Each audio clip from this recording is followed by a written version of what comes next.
40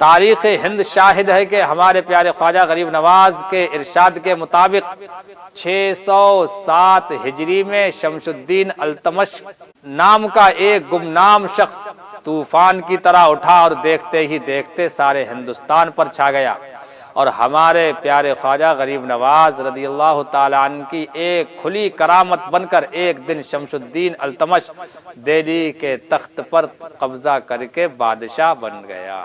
ہند کے راجہ پیارے خواجہ غریب نواز رضی اللہ تعالیٰ عنہ مدینہ طیبہ سے روانہ ہو کر بغداد معلیٰ، استراباد، بخارا، تبریز، ہرات ہوتے ہوئے خراسان کے شہر سبزہ وار پہنچے تھے۔ سبزہ وار کا حاکم یادگار محمد تھا جو متعصب شیعہ تھا۔ شہر کے کنارے اس کا ایک خوبصورت اور پرفضا باغ تھا۔ خواجہ غریب نواز ایک دن اس باغ میں تشریف لے گئے۔ باغ میں ایک صاف و شفاف حوض تھا۔ حوض میں غسل کیا اور حوض کے کنارے نماز ادا کی اور تلاوت قرآن میں مشغول ہو گئے۔ اسی دوران یادگار محمد شاہانہ کر و فر کے ساتھ اس کی سواری باغ میں داخل ہوئی۔ حوض کے قریب ایک مسلمان فقیر کو دیکھ کر غضبناک ہو گیا اور بدتمیزی سے بولا، اے فقیر، تم کو شاہی باغ میں آنے کی اجازت کس نے دی؟ خواجہ غریب نواز کی نگاہ ولایت اٹھی۔ نظر کا نظر سے ملنا تھا کہ یادگار محمد کانپنے لگا اور بے ہوش ہو کر گر پڑا۔ خواجہ غریب نواز رضی اللہ تعالیٰ عنہ نے اس کے منہ پر پانی چھڑکا۔ یادگار محمد ہوش میں آیا تو دل کی دنیا بدل چکی تھی۔ بد عقیدگی کا فساد ختم ہو چکا تھا۔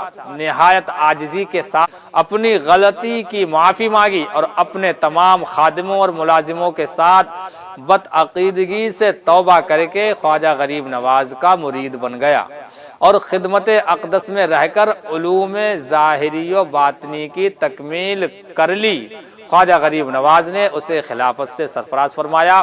اب یادگار محمد سبزہ وار کی ظاہری و باطنی سلطنت کا بادشاہ بن چکا تھا۔ اس لیے کہا جاتا ہے کہ جب بھی کوئی مشکل یا دشواری پیش آئے اور آپ کی حاجت پوری نہ ہوتی نظر آئے تو سیدھے اجمیر شریف چلے جاؤ اور پیارے خواجہ غریب نواز رضی اللہ تعالیٰ عنہ کے مزار انور پر آپ کے روبرو چند آنسوؤں کے قطرے گرا دو۔ اللہ تعالیٰ کے فضل و کرم سے نگاہ خواجہ اٹھے گی اور تقدیر بدل جائے گی۔ رسول پاک کے صدقے میں راہ دکھلا دو، بھٹک رہا ہے میرا کارواں غریب نواز، غمیں جہاں کے ستائے ہیں در پہ آئے ہیں، تمہارا در ہے کہ دارالاماں غریب نواز۔